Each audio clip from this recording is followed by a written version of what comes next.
Shalom, selamat pagi semuanya. Apa kabarnya? Saya percaya bahwa kita semua dalam lindungan Tuhan Yesus. Nah, pada pagi hari ini kita akan melanjutkan pembelajaran video yang telah saya buat dari kemarin. Bahwa hari ini kita akan membahas tentang prinsip-prinsip perencanaan pembelajaran. Di mana kita akan melihat apa sih prinsip-prinsip perencanaan pembelajaran tersebut. Nah, prinsip-prinsip perencanaan pembelajaran merupakan dasar yang harus dipenuhi dalam pembuatan perencanaan pembelajaran. Yang intinya di mana prinsip-prinsip ini harus ada dalam kontingen daripada guru tersebut atau tenaga kependidikan, di mana ia harus bisa menanamkan prinsip-prinsipnya dalam proses pembelajaran yang akan ia lakukan.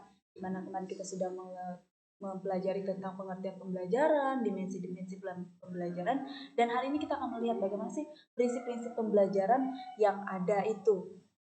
Nah, di mana dalam prinsip-prinsip pembelajaran ini yang pertama guru harus bisa memperhatikan karakteristik anak.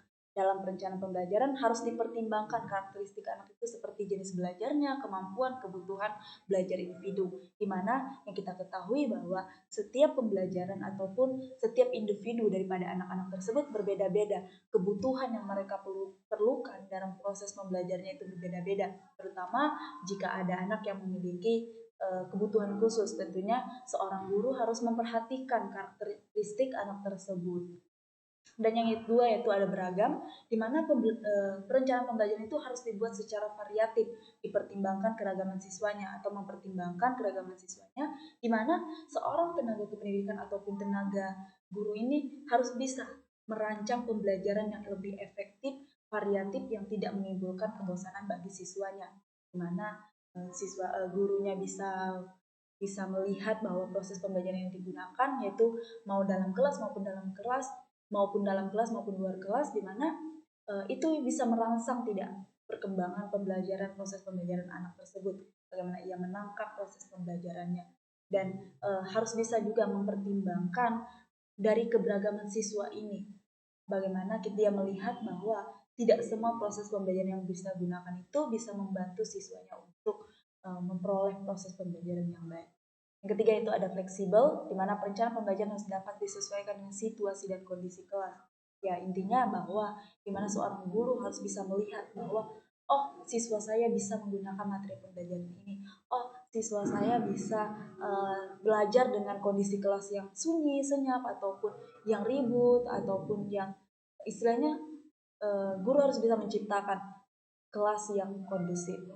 Yang keempat yaitu ada relevansi, di mana kurikulum harus relevansi keluar dan dalam diri sendiri. Yang dimaksud tujuan, isi, dan proses belajar harus berkesinambungan antara satu tingkat kelas dengan kelas yang lainnya, antara satu jenjang pendidikan dengan jenjang lainnya, juga antara jenjang pendidikan dengan pekerjaan. Ya, relevansinya yaitu kurikulum yang digunakan apakah bisa membantu peserta didiknya atau tidaknya, dan harus bisa melihat bahwa proses pembelajaran yang digunakan ini bisa tidak ia lakukan atau ia gunakan pada kehidupan sehari-harinya nanti.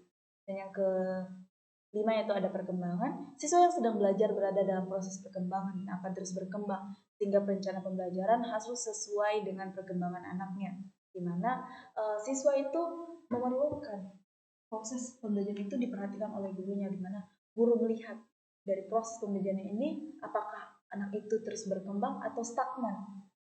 Apakah mereka bisa mengembangkan apa yang menjadi kebutuhan mereka atau tidaknya. Yang keenam yaitu ada perbedaan individu, yaitu perencanaan pembelajaran harus mempertimbangkan perbedaan individu seperti kemampuan, minat, dan kebutuhan belajar siswa. Seperti yang sudah saya jelaskan tadi bahwa setiap anak itu, peserta didik itu memiliki perbedaan, di mana mereka yang satunya bisa belajar dalam kondisi yang ribut, yang satunya tidak, di mana mereka bisa mencerna pembelajaran dengan cepat ataupun lambat. Itulah yang harus diperhatikan oleh seorang tenaga kependidikan. Mereka bisa melihat bahwa dari perbedaan-perbedaan individu ini, mereka bisa merancang pembelajaran yang lebih membantu siswanya. Dan yang ketujuh yaitu ada minat dan kebutuhan anak, di mana perencanaan pembelajaran harus mempertimbangkan minat dan kebutuhan belajar anak, sehingga dapat membuat belajar lebih menyenangkan dan efektif. Nah, di mana perencanaan pembelajaran ini harus bisa melihat juga apakah anak ini benar-benar minat ataupun tidaknya dalam proses pembelajaran ini.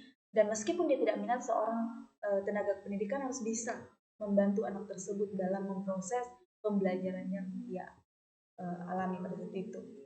Dan yang ke-8 yaitu ada motivasi, dan di mana perencana harus mempertimbangkan prinsip motivasi sehingga dapat belajar lebih terpengaruh dan efektif. Tentunya jika kita menjadi seorang tenaga pendidik, kita perlu memotivasi siswa atau peserta didik untuk dapat termotivasi lagi untuk dapat menjalankan pembelajaran dengan baik atau tidaknya. Bagaimana mereka melihat bahwa jika anak sudah mulai malas belajar, guru harus bisa mencari atau memberikan motivasi kepada murid tersebut untuk dapat melakukan pembelajaran dengan lebih baik lagi. Terima kasih. Inilah yang bisa saya sampaikan. Kiranya dapat memberkati kita semua. Dan saya ucapkan shalom.